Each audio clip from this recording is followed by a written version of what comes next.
A 2022 peer-reviewed study reviewed 8 controlled human trials on intermittent fasting. The researchers were not looking at obese men nor sedentary men. They were studying lean, physically active men, the exact men doing everything right. And what they found should stop every person watching this video cold. Fasting reduced testosterone, not in men who were overweight, not in men who were sick, but in the men fasting and training. The men following the advice. The ones who watched videos like this one and took it seriously. So either everything said about fasting and hormones is wrong, or something else is happening.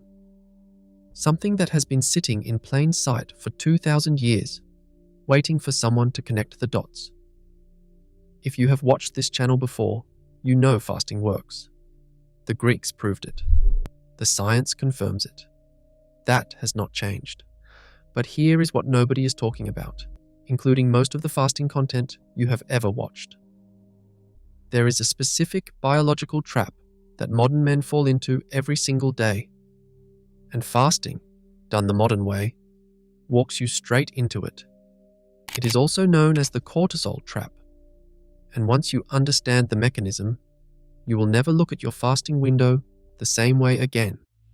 If this is the kind of buried knowledge you come here for, subscribe. There is more where this came from. Now, here is the mechanism. Inside your body right now, 2 competing systems are fighting for the same resources. The first is the HPA axis, your stress response system. Its terminal output is cortisol. The second is the HPG axis, your reproductive and vitality system. Its terminal output is testosterone. These 2 systems are not independent. They are directly antagonistic. When one rises, the other is suppressed. When cortisol elevates, it reaches the Leydig cells, the specialized cells in the testes responsible for synthesizing testosterone, and it tells them to stop. Under threat, under scarcity, under stress, the body makes a decision. Reproduction and vitality are luxuries. Survival is not. So resources get redirected. Testosterone drops. Cortisol stays elevated.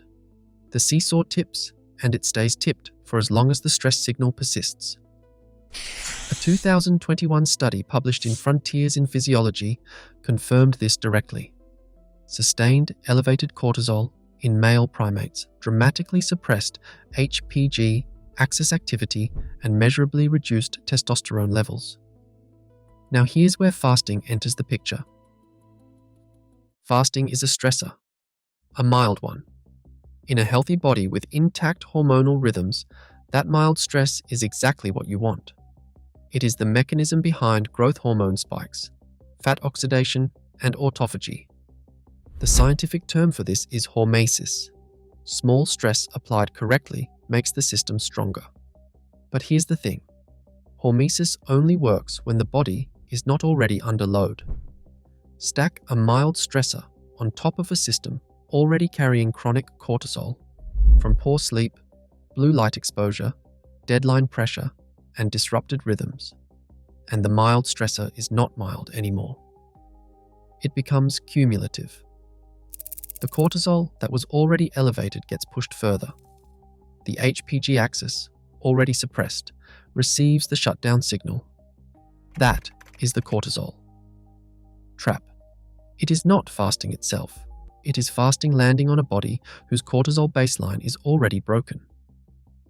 The study that opened this video did not find that fasting lowers testosterone because fasting is harmful. It found that lean, active, modern men whose daily lives are saturated with chronic cortisol stresses they do not even notice anymore, experience testosterone suppression when they fast. The fast was the final straw on a system already under pressure. The Greeks fasted constantly. Athletes, philosophers, physicians, all of them. And the bodies they built, the ones still carved into marble in museums, were the result. So either Greek men were biologically different from modern men, or they were doing something that protected them from the exact trap modern fasting falls into. The answer is in the structure of a single Greek day. It starts before the fast even begins, in the first 30 minutes after their eyes opened each morning. Picture the morning of the average man watching this video. The alarm goes off. He reaches for his phone before his eyes have adjusted. Notifications, emails, news. Cortisol, which is in the middle of its natural morning rise, receives a stress signal before the body has left the bed. He skips breakfast because he is fasting. He makes coffee immediately, which elevates cortisol further. He sits in traffic, arrives under fluorescent lighting, and spends 4 hours in deadline pressure before his fast even ends. Then he trains at noon, fasted, with cortisol that has been elevated since waking. Then he breaks his fast with something processed and wonders why his results have plateaued. Every element of that morning is working directly against what fasting is supposed to build. Every human body produces a cortisol surge in the 30 to 45 minutes after waking. It is called the Cortisol Awakening Response. Under healthy conditions, it is clean, a sharp peak, then a predictable fall through the morning, reaching its lowest point before sleep. Testosterone follows a parallel pattern. It peaks in the early morning. For it to operate at its ceiling, it needs that window when cortisol rises cleanly and then begins to fall. When the cortisol awakening response is disrupted by screen exposure, chronic stress, or poor sleep, cortisol rises and stays elevated. The testosterone window closes before it opened. Research published by the NIH in 2024 confirmed this directly. Disrupted diurnal cortisol patterns suppress testosterone and worsen insulin sensitivity simultaneously. 2 problems. 1, a broken rhythm. Now add the night before. Artificial light after dark suppresses melatonin, a documented photoreceptor response, not a wellness opinion. Suppressed melatonin means the body does not complete its overnight cortisol clearance. The next morning begins with a cortisol baseline already elevated before the awakening response fires. A 2025 systematic review found that men with chronically disrupted light exposure had measurably lower testosterone compared to men with intact circadian rhythms. The Leydig cells that synthesize testosterone are synchronized to the circadian clock. Cortisol arriving at the wrong phase desynchronizes them. Sleep debt alone reduces testosterone by 10 to 15%, which researchers confirmed is equivalent to the hormonal decline produced by 10 to 15 years of natural aging, given that testosterone declines at roughly 1 to 2% per year with age. And then there is the refeed. Growth hormone, one of the primary hormones that protect lean mass during a fast, is directly suppressed by elevated insulin. The moment a high glycemic meal lands, the hormonal environment the fast spent 16 hours building collapses. The modern refeed cancels the fast. The man who fasted 16 hours and broke it with processed carbohydrates is hormonally worse off than the man who simply ate a clean meal that morning.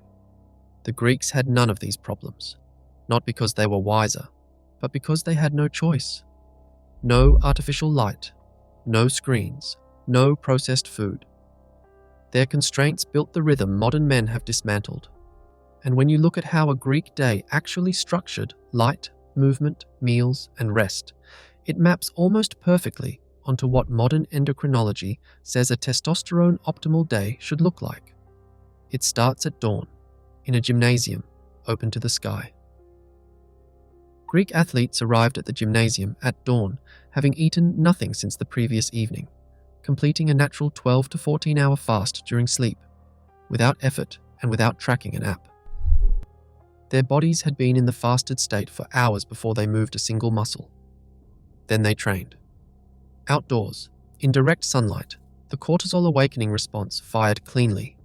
The mild cortisol from the fast metabolized through movement rather than accumulating at a desk. Growth hormone peaked and held. Testosterone, at its natural morning high, operated without interference. Their first meal, the akratisma, came after movement. Barley bread dipped in olive oil, sometimes figs or a small amount of cheese, small and functional. enough to signal food availability without triggering the insulin spike that would collapse the hormonal environment they had spent the morning building. This is precisely the sequence modern endocrinology identifies as optimal: light exposure at dawn, fasted movement, and a protein and fat dominant meal to break the fast. The most rigorous thinkers of the ancient world examined fasting deliberately, and what they documented maps with striking precision onto modern hormonal science. Pythagoras fasted for 40 days before major intellectual work and documented sharp increases in mental clarity and physical capability. He refused to teach advanced students until they had fasted themselves, not as a test of willpower, but as preparation. He was right. During fasting, the liver produces ketones that cross the blood-brain barrier and fuel the brain more efficiently than glucose. Research links fasting to increases in brain-derived neurotrophic factor, the protein that strengthens neural connections and accelerates learning. Pythagoras had no word for ketones. He just knew what they felt like. Hippocrates prescribed therapeutic fasting for acute illness, observing that to eat when sick is to feed the illness. He had documented what modern science calls autophagy, the cellular cleanup mechanism that activates during fasting, clears damaged cellular components, reduces chronic inflammation, and earned a Nobel Prize in 2016. Plato divided medicine into two kinds: the kind that gives health, fasting, sunlight, and air, and the kind that gives only the appearance of health. That list is a near-perfect description of what modern hormonal research says men actually need. 3. Men. 3 disciplines, 2,000 years before the science existed. The same conclusion. But the Greek advantage did not end at dawn. It was built just as deliberately at the other end of the day. The deipnon, the primary Greek meal, was eaten at sunset, after cortisol had fallen to its natural low and insulin sensitivity was at its highest. It typically contained fish, meat, legumes, and olive oil, dense protein and dietary fat that provided the cholesterol the body uses as raw material for testosterone synthesis, and slow-digesting carbohydrates that produced a gradual insulin response rather than a spike. Testosterone synthesis occurs primarily overnight during deep sleep, and it requires both cholesterol and the low cortisol environment that the Greek evening naturally provided. Modern men do the opposite. Cortisol is still elevated at dinner. The meal is often high glycemic. Sleep is disrupted by screens. The overnight testosterone synthesis window is shortened at every stage. The Greeks weren't building extraordinary bodies because of better genetics. They were building them because their daily rhythm gave every biological system exactly what it needed. And those principles can be extracted, simplified, and applied in 3 specific changes that don't require rebuilding your life. You don't need to rebuild your life. You need to change the first 30 minutes of it. The 30 minutes before you eat, and what you eat when you do. That's the whole fix. The first principle: protect the morning. For the first 30 minutes after waking, no phone, no notifications. Get outside or stand in front of a window with direct light on your face. Drink water, move your body, even briefly. Let the cortisol awakening response fire and begin its natural descent before any stressor reaches it. This single change resets the cortisol slope for the entire day. Lower baseline cortisol at every subsequent hour. A wider testosterone window. Better sleep that night as the rhythm reconsolidates. One 30-minute decision with compounding effects in every direction. The second principle: move before you eat. Fasted morning movement produces the strongest growth hormone response, keeps insulin low during training, and metabolizes the mild cortisol of the fast through exertion rather than letting it accumulate. The body exits the fast in an anabolic state. Testosterone, at its morning peak, operates in an environment of falling cortisol and rising growth hormone, which is the closest thing to a natural anabolic signal the body produces. 20 to 30 minutes before your first meal is enough. The principle is not intensity, it is order. Movement first, food after. The third principle is to break the fast correctly. Your first meal should be protein and fat dominant. Eggs, meat, olive oil, nuts. Foods that keep insulin low, preserve the growth hormone environment, and provide the amino acids required for repair. The larger carbohydrate-rich meal belongs in the evening when cortisol is at its natural low, insulin sensitivity is at its peak, and the body can actually use what you give it. Light in the morning, substantial in the evening. Let the rhythm dictate the timing. The Greeks were not doing intermittent fasting. They were living inside a biological rhythm so intact that fasting was an automatic consequence of it. They did not track windows. They did not fight hunger. They trained at dawn because the light told them to. They ate in the evening because the day was done. Inside that rhythm, the fast worked. Cortisol stayed where it belonged. The HPG axis ran without interference. The Leydig cells produced testosterone overnight, fueled by the dense evening meal, in the quiet hormonal environment that followed a day of clean rhythm. Modern men have identical biology, the same axes, the same Leydig cells. What they do not have is the rhythm, systematically stripped away by screens, artificial light, processed food, and schedules that ignore every biological clock the body runs on. The fix is not to stop fasting. The fix is to fast the way the Greeks did. Everything in this video is one piece of a larger system. The complete framework is in the guide linked in the description. It includes fasting structure, light protocol, recovery architecture, and the training method that ties them together. It is built on the same principles. It is grounded in the same history. It is applicable without rebuilding your life from the ground up. The Greeks were not unbreakable because they were exceptional. They were unbreakable because their daily structure gave every biological system exactly what it needed, exactly when it needed it. That structure is available to you. If this is the kind of forgotten knowledge you come here for, the real history, the real science, and what it means for how you actually live, you already know what to do.